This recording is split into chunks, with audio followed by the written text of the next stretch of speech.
case I buy something while we're there. And if you're a gambling man, take the over on my wife buying something while we're there. And I have never looked inside the collapsible suitcase, but I'm willing to bet there's a smaller collapsible suitcase inside of it. My wife always loads up a gallon Ziploc bag full of medicine just in case somebody gets sick. One time I was playing in Buffalo. It was like February. They had snow up to here. I had a little bit of a headache. I go unzip the medicine bag. We've got malaria pills. Thankfully missed the great malaria outbreak in Buffalo that winter. And I tell her, I say, baby, I love you to death. I said, this is where your packing just starts getting out of control. So the last time we were getting ready for vacation, I walked in the bedroom. I caught her rooting through my suitcase. She pulled out a 5-pound bag of oats. She's like, uh-huh. She goes, what is this for? I said, oh, that. I said, that is just in case the 2 donkeys we're going to need to carry your luggage get hungry while we're gone.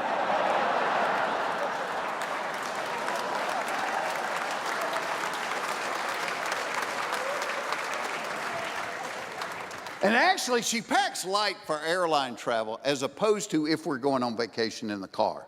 If we're going on vacation in the car, there's a fine line between packing and moving. But my wife and daughters think it is their obligation to fill that SUV to the roof. And the way they pack a car would make a man lay on the floor and cry.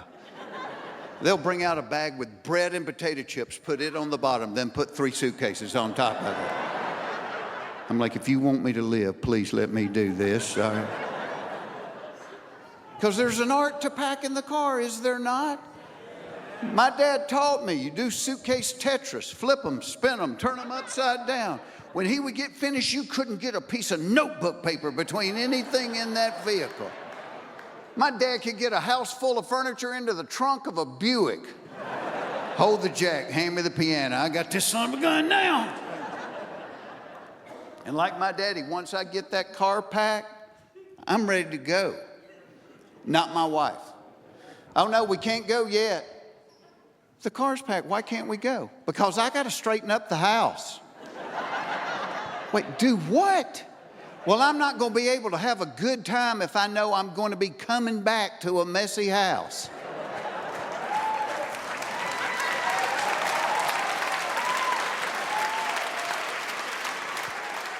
Well, why didn't you straighten it up the last couple of days? Because I had to pack. Which in a nutshell is why men die before women. Because we want to.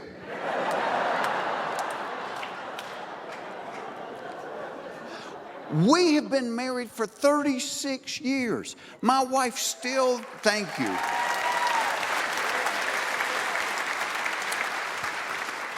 She still doesn't understand that my primary objective when going on vacation in the car is to get to wherever we are going in the shortest recorded time in human history. That's all I'm trying to do. Now, I've learned through the years, my wife's objective on a vacation trip in the car is to consume enough liquid where she will have to pee every 15 minutes, therefore destroying my objective. And my wife will never have to go to the bathroom until we've just passed an exit. Then she's like, oh, I got to go, and I got to go really, really bad. I'm like, well, you will really, really get your chance in 44 miles because that's how far it is to the next exit. Well, she will not go between exits. And every man in this room has been between exits. Nobody had to teach us how to do it. We came out of the womb with this knowledge. You pull the car off the side of the road, you get out and you check the air in the right front tire.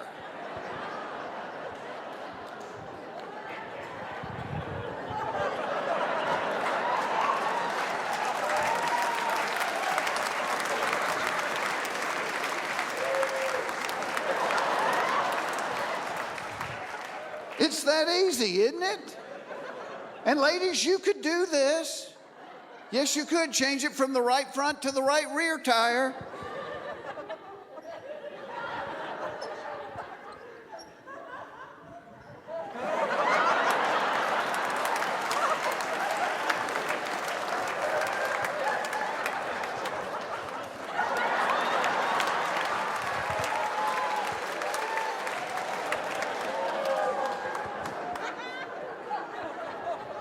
I hope you guys have had fun tonight. You know, it's...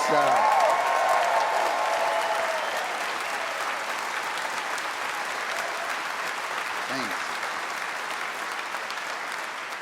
Yeah, I'm such a blessed man because I have gotten to do this for a long, long time. And I've gotten to do a lot of different things. I mean, whether it's write books or, you know, like host Are You Smarter Than a Fifth Grader or different things. And so, you know, I've never been bored. But if anybody put a gun to my head and said, you got to pick one thing, without hesitation, it would be doing this. I love stand-up because this is what I see when I do this. You did that out there. And every night I'm like, thank God it's not just my family. Other people are doing this too.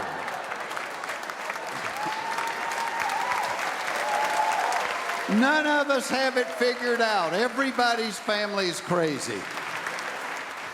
The only negative thing I've ever found about this job is you're on the road by yourself, which was why doing something like the Blue Collar Comedy Tour, it was so much fun because I wasn't on the road by myself. I was with my buddies. And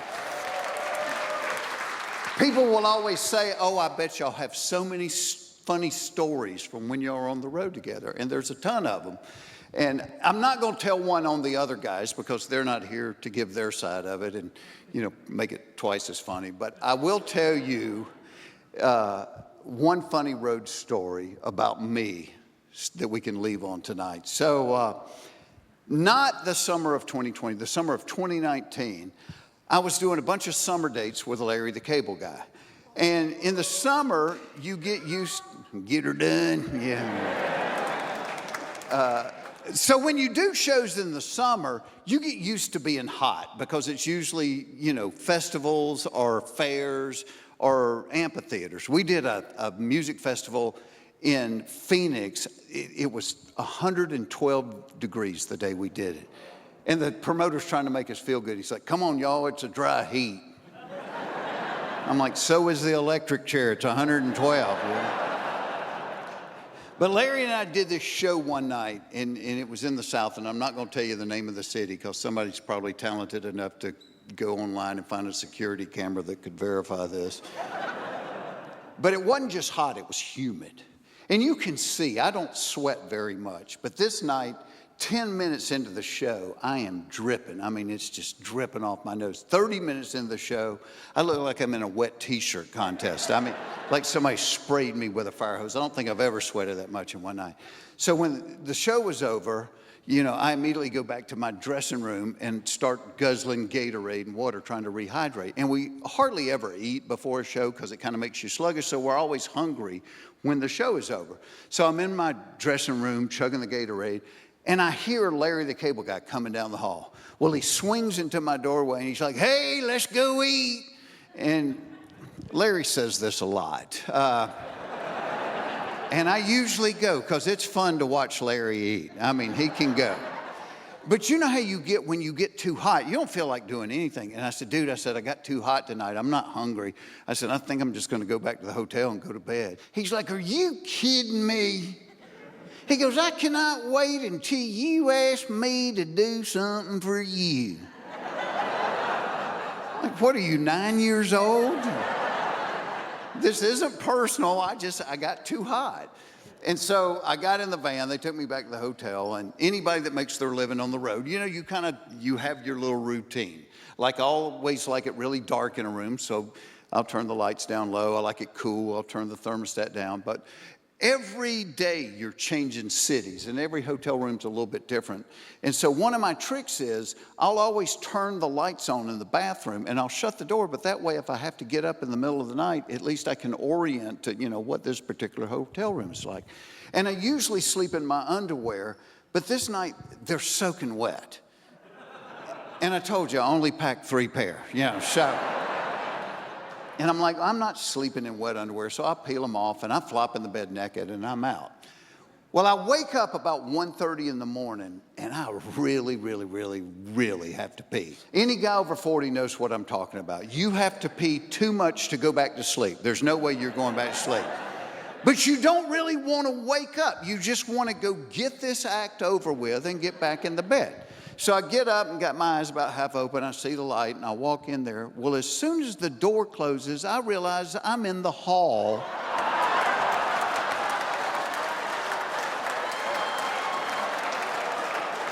Of a really nice hotel without a stitch of clothes on. And you want to wake up in a hurry, this is the way to do it. Forget coffee, this is much faster. So I'm standing there with nothing on in the hall. I'm like Matt Damon in The Martian, solve the problem, solve the problem. Well, I knew Larry's room was straight across the hall from mine. So I run over there and I'm knocking on his door and he's not answering, and I can just picture him peeking through the keyhole and laughing. Well, as I'm knocking on his door, I hear the elevator ding. I'm like, well, I got a 50-50 shot. They're either gonna come my way or they're going the other way. Well, these two Korean guys get off, they're talking to each other, and they turn and they start heading right to me. I'm like, all right, what do? Act like nothing's up. So I start walking towards them. Literally pass them in the hall. I'm like, hey, how you doing? And one of them said something, which I really hoped meant, wow, that was impressive. But when I looked it up on Translator, I found out it meant, did you see her mustache?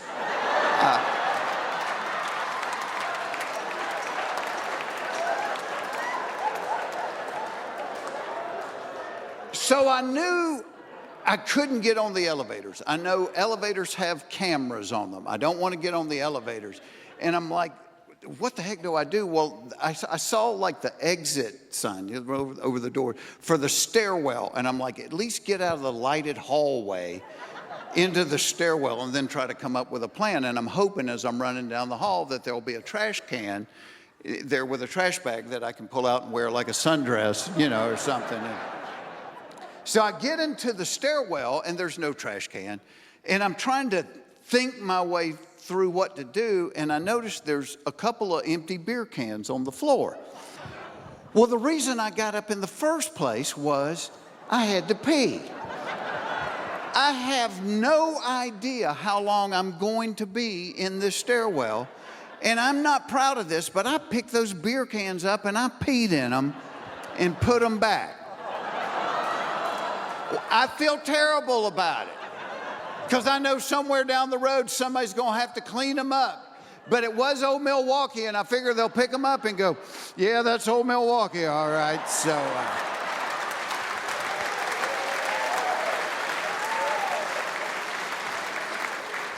but like I said, this was a really nice hotel, so they had 24-hour room service. And I thought, well, maybe somebody has put their room service tray outside the door, and I can get that cloth napkin that they put on it and wear it like a, Tarzan thing or whatever. So I start going down the stairwell and stopping at every floor and looking down the hall to see if I can see a room service tray.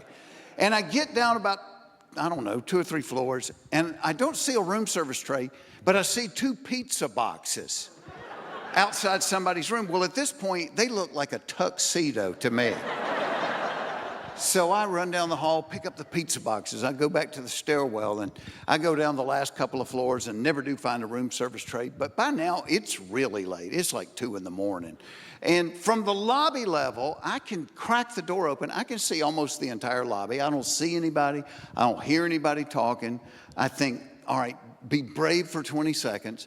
Got 1 box in the front, 1 in the back, and I go skidding.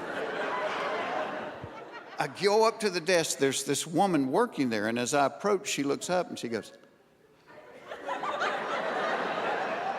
"Can I help you?" "Yes, ma'am, you can." I said, "I accidentally locked myself out of my room. Can I just get another key so I can get back in?" And she goes, "Do you have any identification?" I said, "I do, but it's in my other pizza box." I'm like, "No, I locked myself out of my room. I have nothing." And she said, "Oh, well,